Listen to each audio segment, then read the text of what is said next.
அன்பு உள்ளங்கள் அனைவருக்கும் வணக்கம். புனிதா ஒரு புதிர். இக்கதையின் தொடர்ச்சியை கேட்கலாம் வாங்க. அவர்கள் வசித்த பகுதியில் வீடுகள் நெருக்கமாக அடுத்தடுத்து கட்டப்பட்டிருந்தன. தன் வீடு உண்டு என்ற போக்கில் அக்கம் பக்கத்தவரை அறியாது வாழ்ந்த மேல்மட்டத்து வாசிகள் தான் அங்கே அதிகம். துளசி தன் கணவனுடன் அங்கு குடியேறி கொஞ்ச காலமாகியும் அவள் யாருடனும் நெருங்கி பழகியதும் இல்லை, எவர் வீட்டிற்கும் போய் வந்து உறவு கொண்டாடியதும் இல்லை. காற்றோட்டத்திற்காக இரவு ஒதுக்கிவிடும் ஜன்னல் திரைகளை கூட விடிந்ததும் இழுத்து மூடிவிடுவாள். தோட்டத்தில் வளர்ந்து நின்ற பெரிய வேப்பமரம் கப்பும் கலையுமாக படர்ந்து பக்கத்து விட்டவர்களின் பார்வையை அடைத்து கொண்டிருந்தது. இப்படிப்பட்ட தனிமையை அவள் வரவேற்றாள். கணவனுடன் பகிர்ந்து கொள்ள முடியாத சில ரகசியங்களை அவள் தன்னுள்ளே அடக்கி கொண்டு அந்த தோட்டத்திற்குள் பித்து பிடித்தவள் போல் சில சமயம் உலாவுவது உண்டு. எதையோ சிந்தித்து கொண்டு அவள் அன்று காலை தோட்டத்திற்குள் வந்து நின்றாள். சுற்றுச்சுவர் ஓரமாக வளர்ந்து நின்ற இருவாச்சி பூஞ்செடி பூக்கத் தொடங்கிவிட்டிருந்தது. கொத்து கொத்தாக ஆரஞ்சு வண்ண மலர் இலைகளை அடைத்து கொண்டு காற்றில் அசைவதைக் கண்டு செடி அருகே சென்று நின்றாள்.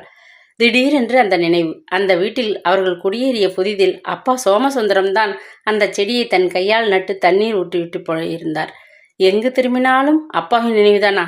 நாளின் பெரும் பகுதியை வியாபித்து கொண்டு ஒரு முள்ளாக சதா நெஞ்சில் நெருடிக்கொண்டு சே வெறுப்புடன் அவள் உள்ளே திரும்பிய பொழுது ஈரக்கைகளை உதறிக்கொண்டு உற்சாகமாக தேவானை பின்பக்கம் இருந்து ஓடி வந்தாள். அவள் முகத்தில் ஒரே பரபரப்பு. அந்த 3வது வீட்டு பையனுக்கு மதுரையில கல்யாணம் ஆச்சு இல்லையா? பொண்ணும் மாப்பிள்ளையும் வந்திருக்காங்களாம். தன் வீட்டில் நடந்த கல்யாணம் போல அவள் மகிழ்ச்சியுடன் வெளிக்கதவை திறந்து கொண்டு அந்த வீட்டை நோக்கி தெருவில் ஓடினாள். வெளிக்கதவை மூட மறந்து தெருவுக்குள் விரைந்துவிட்ட தேவானி மீது துளசிக்கு எரிச்சல் பற்றி கொண்டு வந்தது. வேகமாக வந்து கதவை மூடி கொக்கியை போட்டாள். அப்பொழுது 3வது வீட்டு வாசலில் சிரிப்பும் சத்தமும் காதை கிழிக்கவே திரும்பி பார்த்தாள். காரிலிருந்து இறங்கிய பெண்ணும் மாப்பிள்ளையும் வாசலில் நின்றனர். யாரோ ஒரு முதியவள் ஆரத்தி எடுத்து கொண்டிருந்தாள். கூடியிருந்தவர்கள் தம்பதிகளை வரவேற்க எழுப்பிய ஓசை தெருவை நிறைத்தது. திருமணங்கள் சொர்க்கத்தில் நிச்சயிக்கப்படுகின்றன. அப்பா அடிக்கடி சொல்லும் வார்த்தை இது. துளசி முகத்தை சுளித்து கொண்டு கதவின் மீது சாய்ந்து கொண்டாள். அவளது திருமணத்தை அப்பா அல்லவா நிச்சயித்தார்? காற்றில் புரண்டு கண்களை மறைத்த கூந்தலை ஒதுக்கி கொண்டு மறுபடி அந்த வீட்டின் பக்கம் திரும்பினாள். இதயத்தின் துடிப்பே நின்றுவிடும் போன்ற அதிர்ச்சி. நகர முடியாத கால்கள் மண்ணுக்குள்ளே புதைந்துவிட்ட பிரமிப்பு. அந்த பழுப்பு வண்ண பென்ஸ்கார் சத்தமிடாது ஊர்ந்து வந்து அந்த வீட்டின் முன் நிற்பதை கண்டாள். அவளுக்கு கண் பார்வை மிகவும் கூர்மையாகத்தான் இருந்தது. சந்தேகமே இல்லை, அதே கார்தான். அதிலிருந்து இறங்கப் போகிறவரும் அவரேதான். முதுகு முழுவதும் சில்லிட்டு போன திகிலில் மூச்சு விடவும் மறந்தவளாய் பார்த்தாள். உதடும் வாயும் காய்ந்து உடல் முழுவதிலும் ஒரு நடுக்கம் பரவுவதை உணர்ந்தாள். அந்த சில கணங்களில் நெஞ்சே வெடித்துவிடும் போன்ற பரபரப்பு. காஞ்சிப்பட்டு சேலையில் மேனி முழுவதும் நகை குலுங்க இறங்கிய அந்த பருத்த பெண்ணின் பின்னால் அவர் இறங்கினார். அவரேதான். அதே பட்டுக்கரை வேட்டி, பட்டு ஜிப்பா, அதே கம்பீர பார்வை. விருட்டென்று உள்ளே திரும்பி சோபாவின் மீது சாய்ந்து கொண்டாள். மறக்க வேண்டும் என்று விரும்பும் நினைவுகள் எல்லாம் அவளை ஏன் துரத்துகின்றன? வாயில் கதவை அடைக்க மறந்து பொங்கி வந்த நினைவுடன் ஒன்றி போனாள். அவளது இனிய கனவுகளுக்கு முற்றுப்புள்ளி வைத்த அந்த நாளை அவள் அத்தனை சுலபமாக மறக்க முடியுமா? கல்லூரி படிப்புக்கு பின்னர் அவள் தனியார் நிறுவனம் ஒன்றில் கம்பெனி செயலாளர் படிப்பிற்கு பயிற்சி பெற்று கொண்டிருந்த காலம். தேர்வு நாள் நெருங்கி கொண்டிருந்த சமயம்.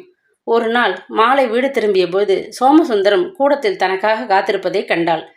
விவாகரத்து செய்துவிட்ட போதிலும் அவ்வப்பொழுது அவர் ஏனோ தன் மனைவியை காண அவர்கள் வசித்த அந்த சிறு ஓட்டு வீட்டுக்கு வந்து கொண்டிருந்தார். அதை அவள் மிகவும் வெறுத்தாள்.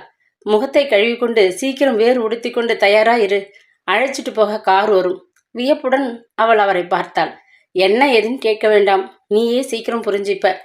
சோமசுந்தரம் கண்டிப்பான குரலில் பேசினார். முகத்தில் கடுமை தெரிஞ்சது. எதிர்த்து பேசாதே. அம்மாவின் பார்வை குழைந்தது. தன்னை ஒதுக்கி வைத்த கணவனை உள்ளே அனுமதித்ததுடன் அடிக்கடி அவரது கட்டளைகளுக்கு அடிபணிகிறாங்களே. துளசிக்கு அம்மாவின் மீது ஆத்திரம் வரத்தான் செய்தது. ஆனால் எதிர்த்து பேச துணிவு இருக்கவில்லை. சிறிது நேரத்தில் கப்பல் போன்ற பழுப்பு வண்ண பென்ஸ்கார் அவர்கள் வீட்டு வாசலில் வந்து நின்றது. காரின் பின்கதவை திறந்துவிட்ட அப்பா அவளுடன் கூட ஏறிக்கொண்டார். இதெல்லாம் என்ன? அவள் எங்கே போகப் போகிறாள்? திகிலும் வியப்புமாக கார் சென்ற திசையை கவனமாக பார்த்து கொண்டிருந்தாள். ஒரு பெரிய தோட்டத்திற்குள் அரண்மனை போன்ற வீட்டு முன் கார் நின்றது. அப்பா அவளை மட்டும் இறங்கி உள்ளே போகச் சொன்னார். முன்பின் தெரியாத ஒரு வீடு. இதெல்லாம் என்ன ஏற்பாடு? குழம்பிக் கொண்டு கால்கள் பின்ன தயக்கமாக படிகள் மீது ஏறி வராண்டாவை தாண்டி வரவேற்பு அறையில் வந்து நின்றாள். அதன் அலங்காரம் அவளை திகைக்க வைத்தது. இப்படி வாங்கோ. ஒரு வேலையாள் வந்து வழிகாட்ட அதை தாண்டி அருகில் இருந்த இன்னொரு அறைக்குள் நுழைந்தாள். அங்கே நாற்காலியில் அமர்ந்திருந்த அந்த மனிதன் எழுந்து நின்ற பொழுது திடுக்கிட்டு போனாள். எங்கேயோ பார்த்த நினைவு எங்கே? மெல்ல நிமிர்ந்து பார்த்தாள். மின்னல் அடித்தது போன்ற அதிர்ச்சி. எதிர்ப்புற சுவரில் தொங்கிய படத்தை கண்டதும் வினாடியில் அவளுக்கு எல்லாம் விளங்கிவிட்டது. பட்டுக்கரை வேட்டியும் சில்க் ஜிப்பாவும் முகத்தை மறைத்த கண்ணாடியுமாக நின்ற அவர் லேசாக முருவளித்தார். அவளையும் அறியாது அவள் கரங்களை உயர்த்தி வணங்கினாள். துளசி, நல்ல பெயர். அதை போல நல்ல பெண்ணாக நீ வாழணும்னு நான் விரும்புகிறேன். அப்படி உட்கார். ஏதாவது முதலில் சாப்பிடு, அப்புறம் பேசலாம். சோபாவை இறுக பற்றி கொண்டு திகிலுடன் உட்கார்ந்தாள் துளசி. கௌதம் தான் இத்தனை பெரிய பணக்காரர் என்று ஏன் சொல்லலை? அதிர்ச்சியோடு தரையை பார்த்தாள். வேலையால் கொண்டு வந்த குளிர்பானத்தை எடுத்து அவளிடம் நீட்டினார். மறுக்க பயந்து அவள் அதை வாங்கி விரைவாக குடித்தாள். இப்போ நான் சொல்றத கவனமா கேட்கணும்.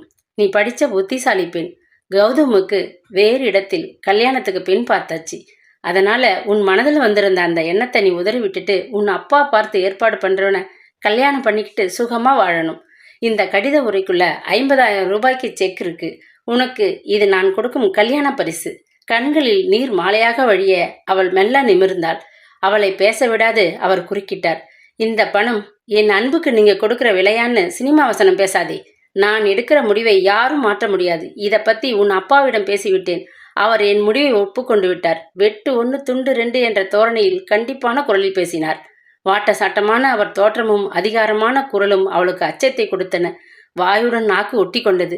தொண்டைக்குள் வார்த்தைகள் அடைத்து போயின. புத்திசாலி பெண், சொன்னதை கேட்பாய் என்று எனக்கு தெரியும். உன் படிப்புக்கும் அழகுக்கும் வேறு ஒருத்தன் கட்டாயம் கிடைப்பான். மேலும் கீழும் பார்த்தார்.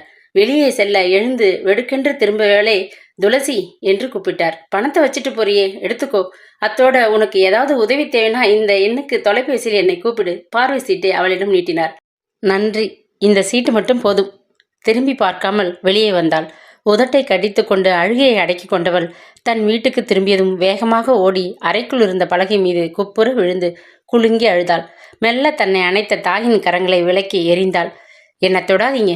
இது அப்பாவின் சூழ்ச்சின்னு எனக்கு தெரியும். ஆனால் பெத்த தாய் நீங்களும் எனக்கு எதிரி ஆயிட்டீங்களே, அதைத்தான் என்னால் தாங்கிக்க முடியல. ஏம்மா இப்படி செய்தீங்க? கதறி கதறி அழுதாள் துளசி. இக்குழந்தை அருணின் கையை பிடித்துக்கொண்டு அவள் ஷாப்பிங் சென்டரில் வளைய வந்து கொண்டிருந்தாள். குழந்தையின் கையை பிடித்துக்கொண்டு பாப்கார்ன் விற்கும் இடத்திற்கு வந்தாள். கண்ணாடிக்குள் அடைக்கப்பட்டிருந்த பஞ்சு மிட்டாயை கண்டதும் அருண் அம்மா என்று ஆவலுடன் அவள் முகத்தை பார்த்தான். முதல் நாள் நடந்த ஆண்டு விழாவை ஒட்டி அருணின் பள்ளிக்கூடம் குழந்தைகளுக்கு அன்று ஓய்வு கொடுத்திருந்தது. வெகு நேரம் தோட்டத்தில் சைக்கிளுடன் விளையாடி அவன் அலுத்து போனான். அப்பா வாங்கி தந்த விமான பொம்மையை பிரித்து பூட்டி சலித்து போனான். பேசிக்கொண்டு இருக்க வேலைக்காரி தேவானி கூட இருக்கவில்லை. அருணுக்கு என்ன செய்வது என்று புரியாத ஒரு பரபரப்பு. சமையலை முடித்துக்கொண்டு சோபாவிலே சாய்ந்த துளசி களைப்பின் மிகுதியால் கண் அயர்ந்து போனாள். திடீரென்று குண்டு வெடித்தது போன்ற சத்தம். வாரி சுருட்டி கொண்டு எழுந்தாள். அந்த வீட்டிற்குள் வந்த புதிதில் முன் அறையை அலங்கரிக்க அவள் ஆசையுடன் தேடி அழகு பார்த்து வாங்கிய கிறிஸ்டல் மான் பொம்மை சுக்குள் தொகலாக தரையில் சிதறி கிடந்தது. திருதிருவென்று விழித்துக்கொண்டு முக்காலியிலிருந்து இறங்கி கொண்டிருந்தான் அருண். கைக்கு எட்டாத உயரத்தில் இருந்த அலமாரி தட்டில் இருந்த ஒரு புத்தகத்தை இழுக்கப் போய் அவன் கால் பட்டு மேஜை மேல் இருந்த அந்த கண்ணாடி பொம்மை விழுந்து தூளாகிவிட்டது. அழகான பொம்மை போனதுடன் கண்ணாடி சிதறல் காலில் படாதவாறு பொறுக்கி சேர்த்து தரையை சுத்தப்படுத்தும் வேலை வேறு. கட்டுக்கொள்ள முடியாத சினத்துடன் கையை ஓங்கிக் கொண்டு அருணை நெருங்கினாள். அவன் அலறிக்கொண்டு அப்பால் ஓடினான். அதே சமயம் கால் தடுக்கி சாப்பாட்டறை சோரின் மேல் போய் டங் என்று மோதிக்கொண்டான். வலி தாங்காது அவன் அலறியதை கேட்டு அவள் நடுநடுங்கி போனாள். கையை ஓங்கினது தப்பு. குழந்தைக்கு காயம் ஏற்பட்டு விட்டதே. கிரீசனுக்கு என்ன பதில் சொல்வது? வினாடியில் பலவும் எண்ணி கலங்கி போனாள். கிறிஸ்டல் கண்ணாடி மான் பொம்மை போய் தொலையட்டும், குழந்தை முக்கியம். ஒரே எட்டில் அவனை அணுகி வாரி அணைத்து கொண்டாள். குழந்தையின் நெற்றி ஓரத்தில் ஒரு வீக்கம். எலுமிச்சங்காய் அளவில் சிவப்பும் நீளவுமாக தெரிந்தது. எங்கேயோ படித்தது நினைவு மூளையில் பளிச்சிட அவசரமாக குளிர்பெட்டியை திறந்து ஐஸ் கட்டி ஒன்றை எடுத்து துணியில் சுற்றி நெற்றிக்கு ஒத்தடம் கொடுத்தாள். முந்தானையால் குழந்தையின் கன்னத்தில் ஓடிய கண்ணீரை துடைத்து விட்டாள். மடியில் போட்டுக்கொண்டு மார்புடன் தழுவியபடி விசும்பிய மகனை பலவாறு சமாதானப்படுத்தினாள். அம்மா, தெரியாமல் உடைச்சிட்டேன்.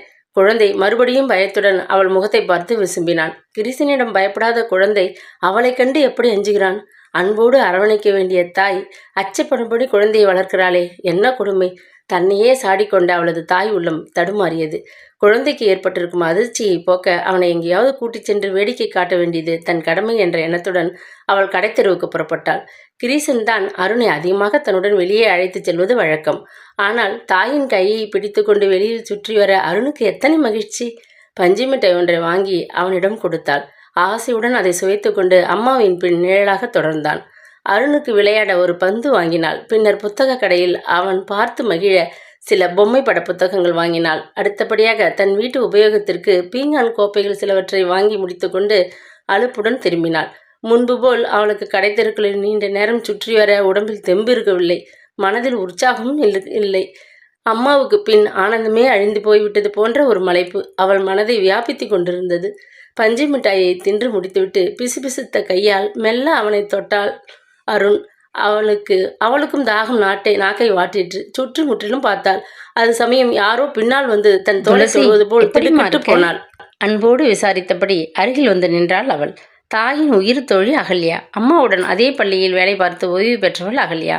குடும்பத்திற்கு மிகவும் நெருங்கியவள் என்றதால் துளசி அகல்யாவை பெரியம்மா என்று உறவு முறை வைத்து அழைப்பது வழக்கம். புனிதாவின் இறுதிச் சடங்கில் கலந்து கொள்ள வந்த சமயம் அலறி அழுத துளசியை தாயை போல அணைத்து கொண்டு தேற்ற முயன்றவள். பெரியம்மா, நீங்க எப்படி இருக்கீங்க? பார்த்து நாளாச்சே, புன்முறுவலித்தாள் துளசி.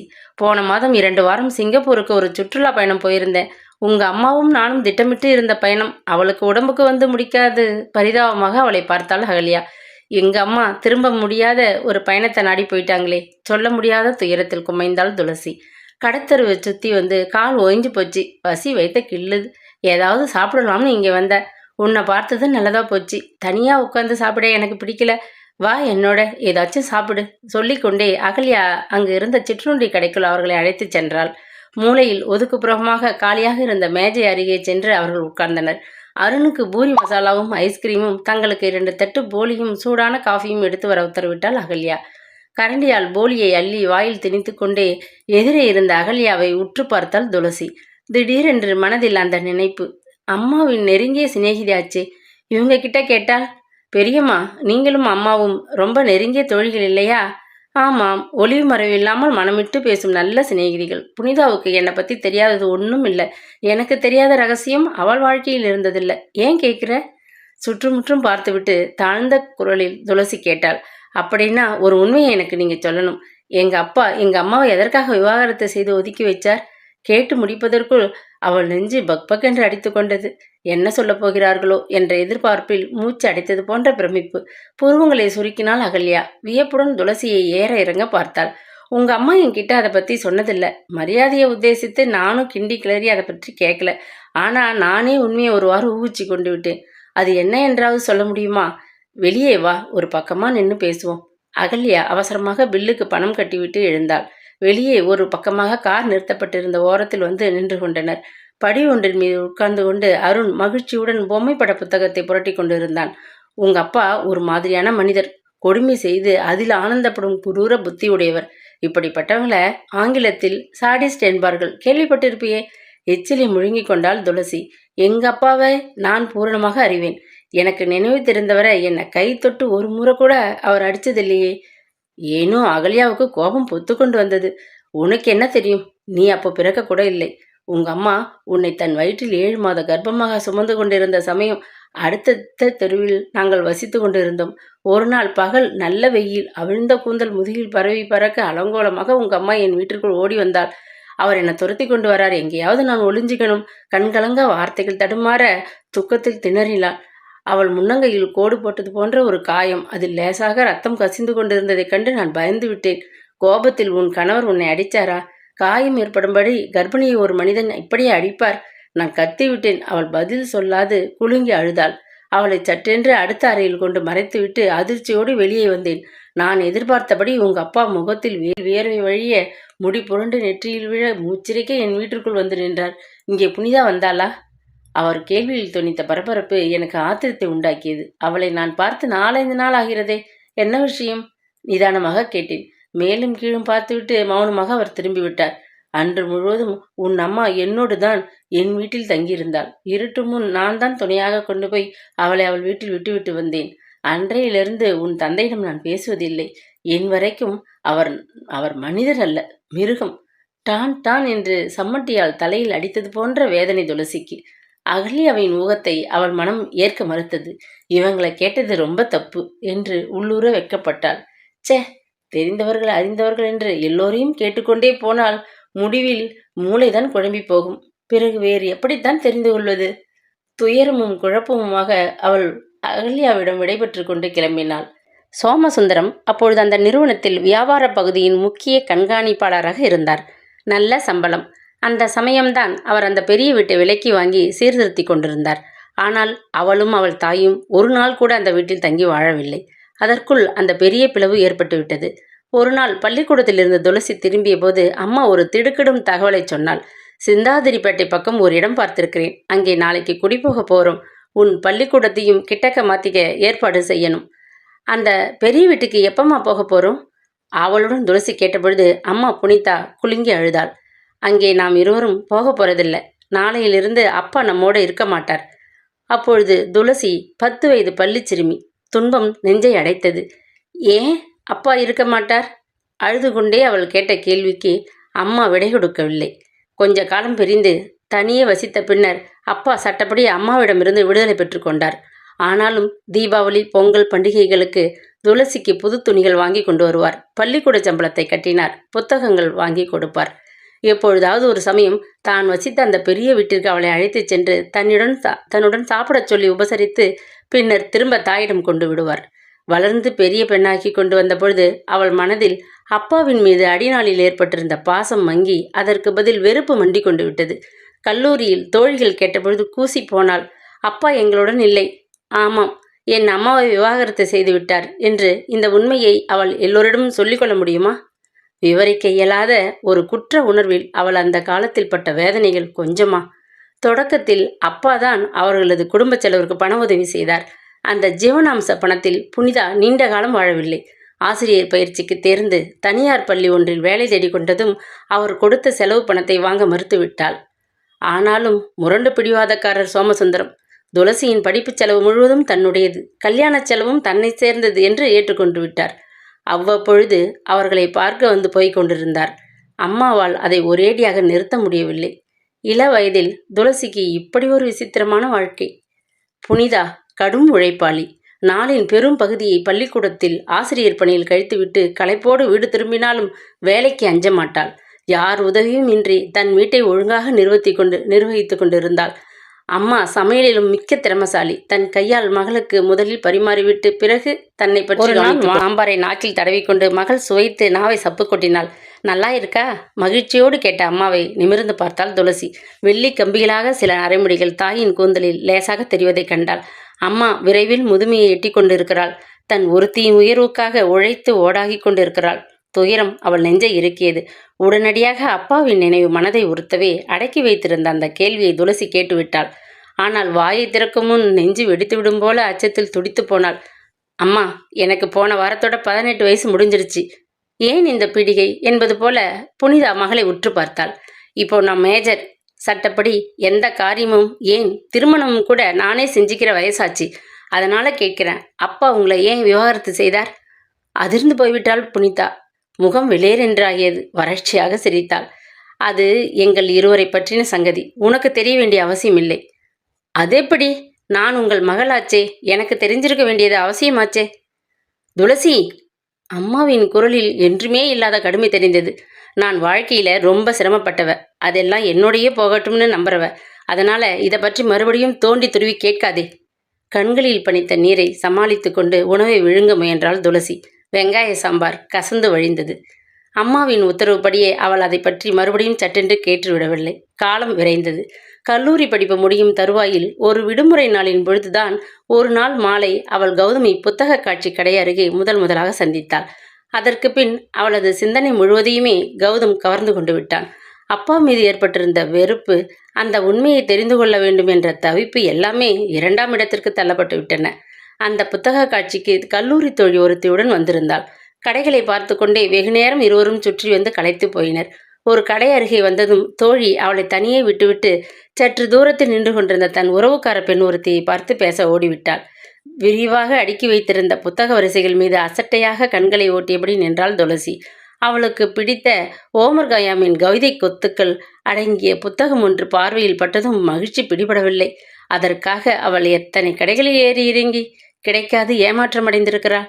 சட்டென்று புத்தகத்தை எடுக்க கையை நீட்டினாள். அதே சமயம் இன்னொரு கையும் அதன் மீது வந்து பட்டது. நீண்ட விரல்களை தாண்டி முழங்கை மீது படிந்திருந்த சட்டையின் ஓரத்தை தாண்டி அவளது பார்வை மேலே படர்ந்த பொழுது தன் அருகே மிகவும் நெருக்கமாக வந்து நின்று கொண்டு அதே புத்தகத்தை வாங்க துடித்த அவனை முதலாக பார்த்தாள். பளிச்சென்று ஒளி வீசிய கண்களும் தீர்க்கமான புருவங்களும் கூர்மையான மூக்கும் நிமிர்ந்து நின்ற முகவாயும் எங்கேயோ பார்த்த நினைப்பு அவளையும் அறியாது மெல்லிதாக முறுவலித்தாள். உங்களுக்கும் அந்த புத்தகம் வேணுமா? அவன் சிரித்த பொழுது எத்தனை அழகாக இருந்தான். கிண்ணத்திலே மது, கையிலே கவிதை, அருகிலே ஓர் ஆரணங்கு. ஓமர் கயாத்தின் அழகான கனவு வரிகளை நம் கவிஞர் தமிழாக்கம் செய்திருப்பது நினைவுக்கு வருகிறது. அவன் வரிசை பொருட்கள் தெரிய சிரித்தான். அவளுக்கும் அந்த வரிகளில் ஞாபகத்துக்கு வருகிறது. ஒரு கோப்பையிலே என் குடியிருப்பு, ஒரு கோலமையில் என் துணை இருப்பு. அற்புதமான தமிழாக்கம். நான் ரொம்ப ரசித்த பாடல்களில் ஒன்று. அவள் தோழமை உணர்வுடன் அவனுடன் கூட சிரித்தாள். உங்களுக்கு வேணும்னா நீங்கள் இந்த புத்தகத்தை எடுத்துக்கோங்க. விட்டு கொடுக்க தயாரானான். இல்லை, நீங்க எடுத்துக்கோங்க, அவள் மறுத்தாள். ஆனால் முடிவில் அவள் வாங்கிக் கொள்வது என்று தீர்மானமாகியது. உற்சாகத்துடன் பையை திறந்து பணத்தை எண்ணிய போது முகம் சும்பி போனாள் துளசி. புத்தக விலைக்கு ₹1 குறைவாகத்தான் அவளிடம் இருந்தது. என்கிட்ட இருக்கு, நான் தரேன். அவளை முந்தி கொண்டு பணத்தை கொடுத்து புத்தகத்தை சட்டென்று வாங்கிவிட்டான் அவன். முகம் சிவக்க துளசி தடுமாறினாள். இந்தாங்க, வச்சுக்கோங்க. உங்கள் பெயர்? துளசி என்று சொல்லி முடிப்பதற்குள் அவள் நெஞ்சு வேகமாக அடித்து கொண்டது. மேற்கொண்டு அங்கு நிற்காமல் அவள் புத்தகத்துடன் தன் சிநேகிதியை தேடிக்கொண்டு நகர்ந்து விட்டாள். அடுத்த வாரம் ஒரு மாலை பொழுது கல்லூரியிலிருந்து அவள் வெளியே வந்த பொழுது அவன் வெளியே தனக்காக காத்திருப்பதை கண்டாள். பணத்தை வசூலிக்க வந்து விட்டேன் என்று பயந்து விட்டீர்களா? அவன் மகிழ்ச்சியோடு சிரித்தபோது அந்த சிரிப்பிலே அவள் மயங்கி போனாள். இக்கதை நாட்கள் வேகமாக நகர்ந்தன. கல்லூரி வாயிலில் ஏற்பட்ட சந்திப்பு தொடர்ந்து பட்டப்படிப்பு முடித்து கம்பெனி செயலாளர் பயிற்சிக்கு படித்து கொண்டிருந்த சமயம் கடற்கரை, பூங்கா என்று பல இடங்களில் அடிக்கடி தனியே துணிவுடன் சந்தித்து நீண்ட நேரம் பேசுவதை வழக்கமாக்கி கொண்டனர். BA பட்டத்துடன் தந்தை செய்யும் வியாபாரத்திற்கு உதவியாக இருப்பதாக அவன் தெரிவித்து கொண்டான். அவன் தந்தைக்கு நகரத்தில் காகித வியாபார கடை ஒன்று இருக்கிறது என்றும் அவர்கள் திருவான்மியூரில் வசிக்கிறார்கள் என்றும் தெரிந்து கொண்டாள்.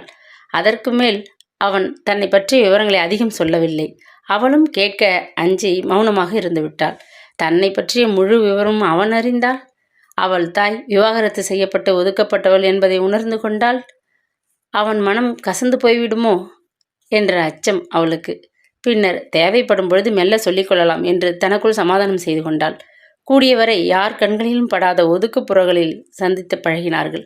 கௌதம் இந்த காலத்து இளைஞனாக இருந்தும் பரபரப்பு இன்றி மிகவும் கண்ணியமாக நடந்து கொண்டான். அந்த ஒரு காரணத்துக்காகவே அவனை துளசிக்கு மிகவும் பிடித்தது. சனிக்கிழமை தோறும் புனிதாவுக்கு பள்ளிக்கூடத்தில் ஆசிரியர்கள் கூட்டம் இருந்தது. அதில் கலந்து கொண்டு விட்டு அவள் வீடு திரும்பும் பொழுது மாலை வெகு நேரமாகும். அதற்கு பின்னர் குளித்து வேறு உடுத்தி அவள் சமைக்கும் முன் இருட்டிவிடும். தாயாருக்கு முன் வீடு திரும்பிவிடும் துளசி அந்த நாட்களில் சமையல் பொறுப்பை ஏற்றுக்கொள்வாள். ஆனால் இப்போது அவளும் ஏதோ கதைகள் சொல்லிக்கொண்டு இருட்டிய பின்புதான் வீட்டிற்கு வந்து கொண்டிருந்தாள். அன்று துளசி வெகு நேரம் சென்ற பின்னர்தான் வீட்டுக்கு வந்திருந்தாள். கை கால்களை கழுவிக்கொண்டு தட்டுடன் சாப்பிட உட்கார்ந்த போதுதான் கவனித்தாள். அவள் தாயின் முகம் சிவந்து கண்கள் கலங்கி காணப்பட்டன. அம்மா அழுதுருக்காங்களா அல்லது உடம்புக்கு முடியாமல் இருக்காங்களா? என்னம்மா? கையை நீட்டி தாயின் நெற்றியை மெல்ல தொட்டாள். லேசாக காய்ச்சல் அடிப்பது தெரிந்தது. ஒன்றுமில்லை.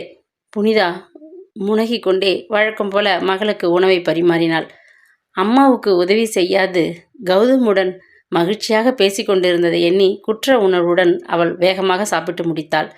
வீட்டு வேலைகளுக்கு உதவி விட்டு தன் புத்தகங்களுடன் கூடத்து தரையில் வந்து உட்கார்ந்து கொண்டாள். அப்பொழுதுதான் அவள் கண்களில் பட்டது. முக்காலியின் கீழே மடிப்பு கலையாது கிடந்த கைக்குட்டையை எடுத்தாள். சோ என்று மூலையில் வண்ண நூலால் தைக்கப்பட்ட கைக்குட்டை யாருடையது என்பது அவளுக்கு தெரியும்.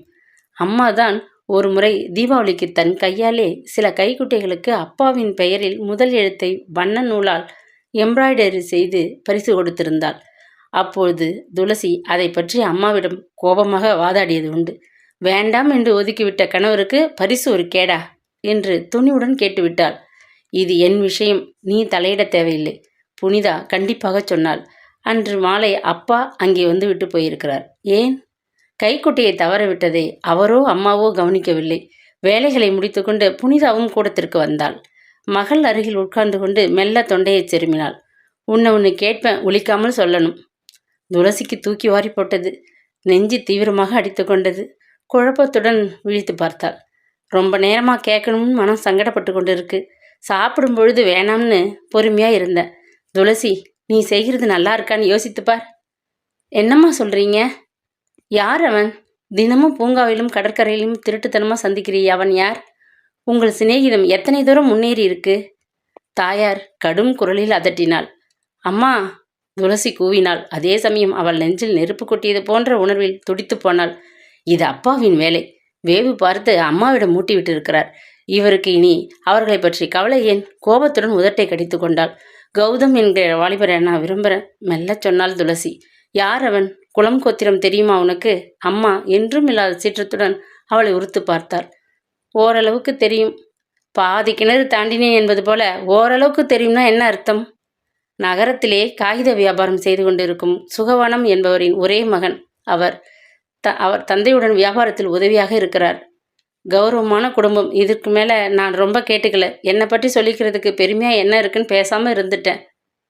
படார் என்று கன்னத்தில் ஓசையுடன் விழுந்த அறையின் வேகத்தில் துளசி பின்னால் சாய்ந்து விட்டாள். சுவரை ஆதாரமாக ஒரு கையால் பிடித்துக்கொண்டு சிவ்வென்று வலி கன்னத்தில் இருந்து காது வரை பரவி கடவாய் பற்களை சுண்டி இழுப்பதை உணர்ந்து மற்றொரு கையால் தடவி கொண்டாள்.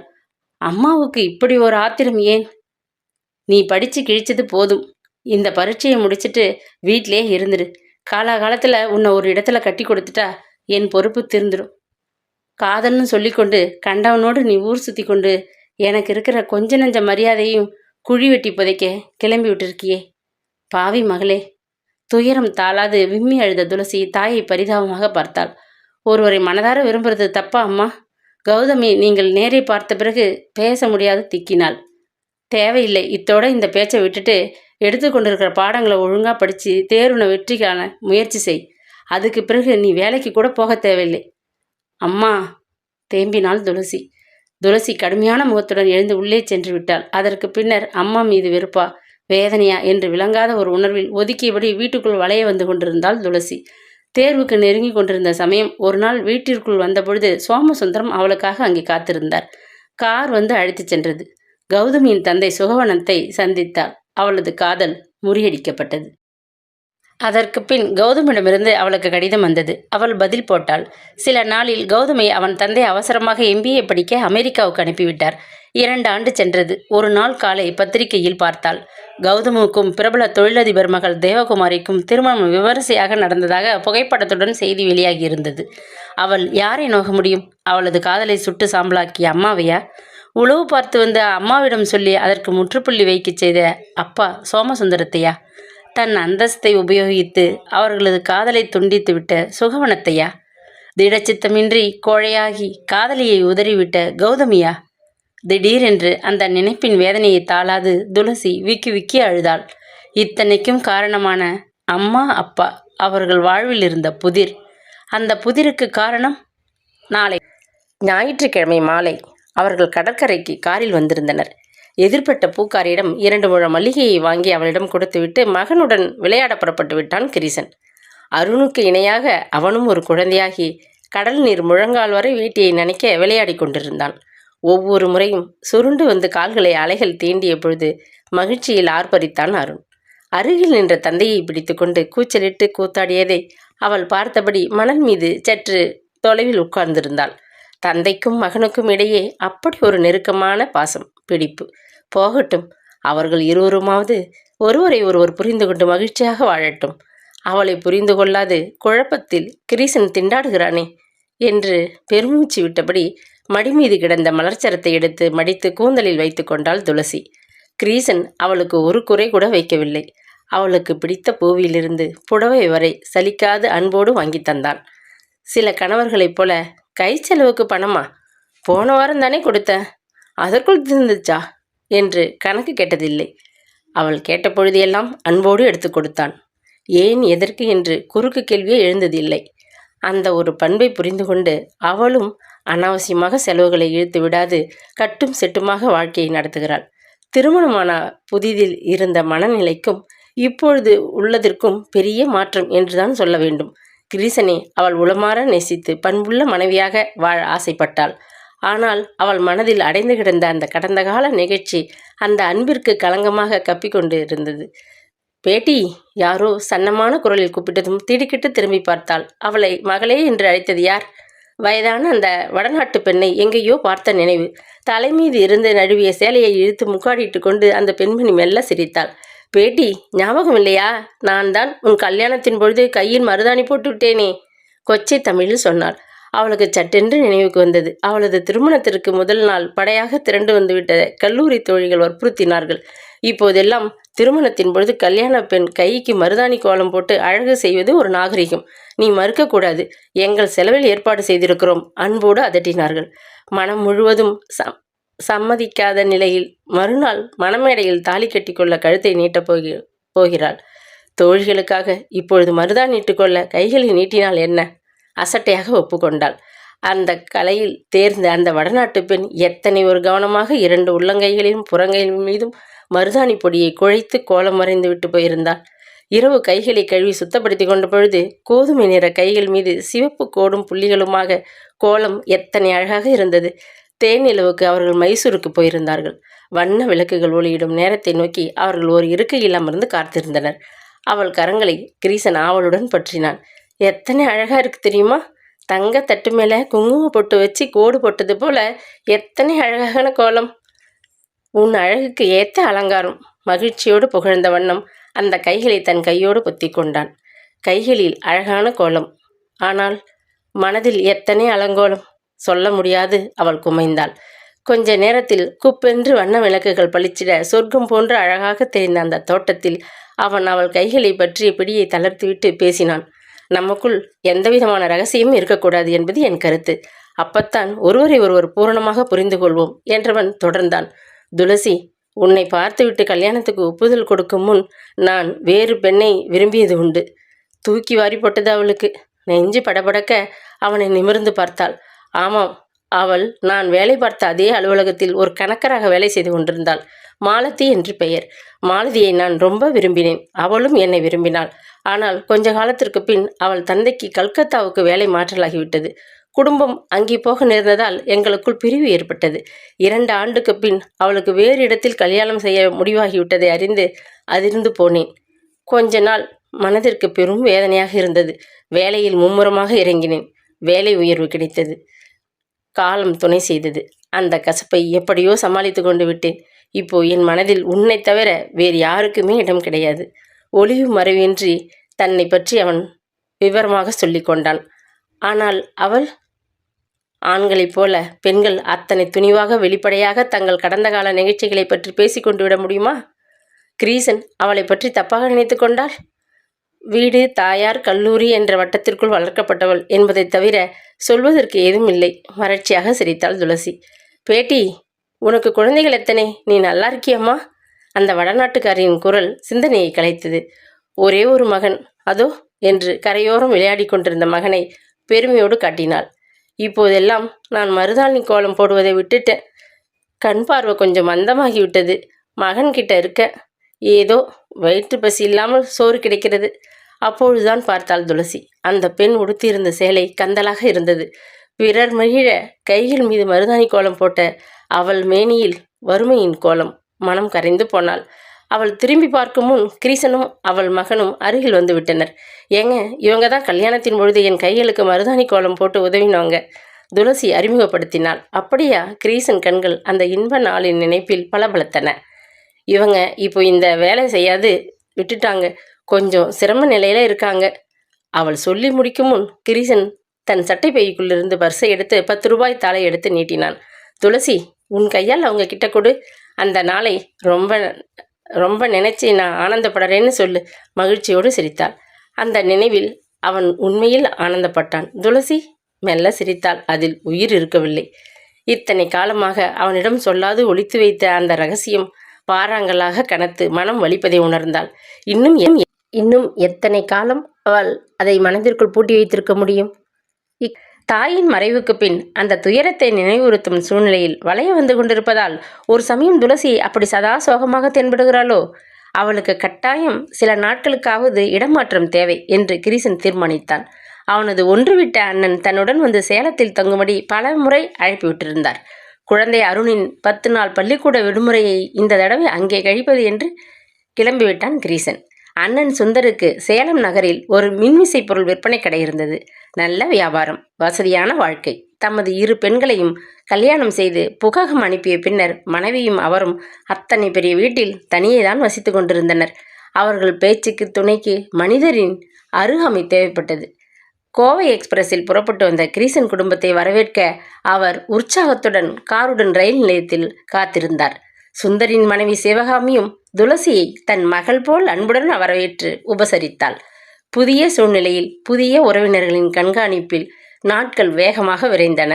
ஒவ்வொரு நாளும் ஒவ்வொரு இடமாக பார்த்து மனதை கப்பிய அந்த உறுத்தலை உதறிக் கொண்டிருந்தாள் துளசி. ஒரு நாள் அவர்கள் அனைவரும் சேர்வராயன் குன்றின் மேல் ஏறி சுற்றுப்புற காட்சிகளை பார்த்து மகிழ்ந்தனர். கொத்து கொத்தாக காய்த்திருந்த ஏலக்காய் பெற்றை அதிசயமாக பார்த்தாள் துளசி. லேடிஸ் சீட் என்னும் இடத்திலே வந்து நின்று பசும் பள்ளத்தாக்குக்கு கீழே நகர்ப்புறத்தில் தெரிந்த வீடுகள், சாலைகள் எல்லாவற்றையும் வியப்புடன் பார்த்தாள். இன்னொரு நாள் அவர்கள் அருகில் இருந்த நாமக்கல் ஆஞ்சநேயரை தரிசிக்க காரில் புறப்பட்டனர். பொய்மானை பார்க்க இதுதான் நல்ல நேரம் என்று சொல்லிக்கொண்டு பொய்மான் காடு என்னும் பகுதியில் ஓரமாக காரை நிறுத்தினார் சுந்தர். அதோ மேட்டின் மீது பலகை குத்தி வச்சிருக்காங்களே, அங்கே ஏறி போய் நின்று கொண்டு எதிரே தெரிகிற கல்பாறையில் இருக்கும் குகையை நன்றாக பாருங்கள், ஒரு மான் நிற்பது தெரியும் உற்சாகப்படுத்தினார். அவர்கள் மூவரும் மேட்டின் மீது மெல்ல ஏறி நின்று கொண்டு எதிரே தெரிந்த உயர்ந்த பாறையில் தென்பெற்ற குகையை ஊன்றி பார்த்தனர். அம்மா, ஒரு மான் நின்றுகிட்டு இருக்கு. மகிழ்ச்சி பிடிபடாமல் உறக்க கைகளை ஆட்டினான் அருண். துளசியும் ஊன்றி பார்த்தாள். என்ன அதிசயம்! கொம்புகளை நிமிர்த்தி கொண்டு ஒரு மான் குகை வாயிலில் நின்று கொண்டிருந்தது. கண்களை கசக்கிக் கொண்டு பார்த்தபொழுது அது மாயமாகிவிட்ட பிரமிப்பு. குகையின் வாயிலை மறைத்த சிறு மரத்தின் கிளைகளில் உடைய கண்களை ஊன்றி பார்த்தபொழுது உண்மையாகவே அந்த மான் மீண்டும் வந்து தலையை நிமிர்த்தி கொண்டு நிற்பது தெரிந்தது. இது ஒரு வகை காணல் நீர், நமது கண்கள் செய்யும் மாயாஜாலம். ஒரு கணம் தோன்றி பிறகு கண்ணில் படாது மறைவதற்குத்தான் பொய்மான் என்று பெயர். இதை பொய்மான் காடுன்னு அழைக்கிறாங்க. ராமர் துரத்தி சென்ற மான் வடிவில் ஓடிய மாரீசன் இந்த வழியாகத்தான் ஓடி மறைந்ததாக கதை. விவரித்துவிட்டு கிரீசன் மகனை தூக்கி கொண்டு இறங்கி சாலையில் நின்ற காரில் ஏறிக்கொண்டான். பொய்மானின் மந்திர சக்தியில் கட்டுண்டவள் போல துளசி அந்த உயரமான மேடைப்பகுதி நின்றபடி பார்த்து கொண்டே இருந்தாள். அடுத்தடுத்து வந்த நின்று கார்களுக்கு வழி செய்ய சுந்தர் தமது காரை சிறிது தூரம் ஓற்றி சற்று தொலைவில் நிறுத்தி கொண்டார். அந்த சமயம் ஓசைப்படாது வந்த பழுப்பு வண்ண பென்ஸ் கார் அங்கே வந்து நின்றதை அவள் கவனிக்கவே இல்லை. மானையே வேடிக்கை பார்த்து கொண்டு நின்றவள் அருகில் காலடி சத்தம் கேட்டு திரும்பினாள். அந்த வாட்டசாட்டமான மனிதர் காரில் இருந்து இறங்கி அந்த உயர பகுதியை நோக்கி மெல்ல ஏறி அவள் அருகில் வந்து நின்றார். எதிர்பாராத இப்படி ஒரு சம்பவமா? அதுவும் பல ஆண்டுக்கு பின்னர். உடலும் உள்ளமும் பதற, நெஞ்சு வேகமாக தொடிக்க ஒருவித நடுக்கத்துடன் துளசி நிமிர்ந்து பார்த்தாள். சந்தேகமே இல்லை, அவரேதான். கௌதமின் தந்தை சுகவனம். லேசாக நரையிழையோடு முடியை தவிர ஆண்டுகள் அவர் தோற்றத்தில் எந்த மாறுதலும் செய்துவிட்டு இருக்கவில்லை. வியப்பில் அதிர்ந்து போனவர் போல அவரும் ஒரு கணம் அயர்ந்து நின்றார். ஆனாலும் சமாளித்து கொண்டார். ஏற்கனவே ஒரு நிலைமையை சமாளித்தவர் தானே. வெகுண்டபடி துளசி அவரை பாராதவள் போல அசட்டையாக வேறு பக்கம் திரும்பி நின்று கொண்டாள். துளசி, அவரது குரலில் தொனித்த பரிவு அவளை திடுக்கிடச் செய்தது. நல்லா இருக்கியம்மா? வியப்பும் கசப்புமாக அவரை வெறித்து பார்த்தாள் துளசி. கேலி செய்கிறாரா? அவள் எப்படி இருந்தால் அவருக்கு என்ன? கல்யாணமாகி நீ சுகமாக வாழ்கிறாய் என்று கேள்விப்பட்டேன். மனதுக்கு நிம்மதியாக இருந்தது. உனக்கு ஏதாவது உதவி தேவைன்னா தாராளமா என்னை கேட்கலாம் என்று சொல்லியிருந்தேன், நினைவு இருக்கா? தேவையில்லை, அதனால்தான் தேடி வரலை. அவள் வெடுக்கென்று திரும்பி அந்த உயரத்திலிருந்து கீழே இறங்கினாள். படி போன்ற பகுதியிலிருந்து கல் ஒன்று பெயர்ந்து கொண்டதும் அதன் மீது கால் வைத்த துளசி அப்படியே குப்புற கீழே பாறைக்குள் விழ இருந்தாள். அவளை பலமான கரங்கள் பிடித்து நிமிர்த்தி நிற்கச் செய்தன. நெருப்பு தன் மீது பட்டுவிட்ட வேதனையுடன் அந்த கைகளை வேகமாக தள்ளிவிட்டு சமாளித்து கொண்டாள். துளசி, மாயமானை பார்த்துட்டியாம்மா? இப்பொழுது எல்லாம் முழுவதும் தெரியாம குகைக்கு முன்னால் செடி கொடிகள் ரொம்ப வளர்ந்து மறைச்சிக்கிட்டு இருக்கு. அவர் புன்னகைத்தார். தலையை அசைத்துவிட்டு அவள் இறங்கினாள். பத்ரம், பார்த்து இறங்குமா? அவர் காட்டிய பரிவு அவளுக்கு ஆத்திரமூட்டியது. மாயமானை போல்தான் கௌதம். அவள் மீது கொண்டிருந்த அன்பு காணல் நீராக பொய்யாக வறண்டு மறைந்து போனதற்கு காரணம் சுகவனம். பத்திரம் என்று இப்பொழுது சொல்ல வந்துவிட்டார். அப்போது எத்தனை கடினமான மனதுடன் கண்டிப்பான ஒரு பணக்கார தந்தையாக அகம்பாவத்தோடு அவளை அப்புறப்படுத்தினார். துளசி, மறுபடியும் அவர் கூப்பிட்டபொழுது திரும்பி பார்க்காமல் அவள் வேகமாக நடந்தாள். நெஞ்சு பக் பக் என்று அடித்து கொண்டது. யாரும் அது? கப்பல் போல காரில் வந்து இறங்கினார். உன்கிட்ட என்னவோ பேசினார் போல இருக்கே. சுந்தர் கேட்டதும் குற்ற உணர்வில் குறுகி போனாள். என் அப்பாவுக்கு தெரிந்தவர் என்பதா? அப்பாவுக்கு தூரத்து உறவினர் என்று பொய் சொல்வதா? ஒரு காலத்தில் நான் நேசித்த கௌதம் என்ற பணக்கார வாலிபனின் அகந்தை பிடித்த அப்பா என் மனதில் வளர்ந்த அன்பை அடியோடு அழித்துவிட்டு அரக்கன் என்று உண்மையை சொல்வதா? யாரோ ஒரு சுற்றுலா பயணி போல இருக்கு. வசதியானவர்னு காரை பார்த்தா தெரியுது. கல் தடிக்கு விழ இருந்தேன். கை தாங்களா உதவினார். பத்திரமா போ குழந்தைன்னு சொன்னார். அவ்வளவுதான். உதடுகள் துடிக்க, உடல் நடுங்க பதட்டமாக பதிலளித்தார். இப்ப சென்னையில் ஒரே வெயில், இங்கே இப்படி குளிர்கிறதே சொல்லிக்கொண்டே அருகில் வந்து அமர்ந்த மனைவியிடம் கம்பளி சால்வையை நீட்டி எடுத்து தந்தான் கிரீசன். துளசி அதை பிரித்து முதுகு முழுவதும் மூடி நன்றாக பொருத்தி கொண்டாள். அவனது பார்வையிலிருந்து மனதை வருத்தும் அந்த குற்ற உணர்விலிருந்து ஒரேடியாக போர்த்தி கொண்டு ஒளிந்துவிட மாட்டோமா என்ற ஆதங்கத்தில் மனம் துடித்தது. இக்கதையின் தொடர்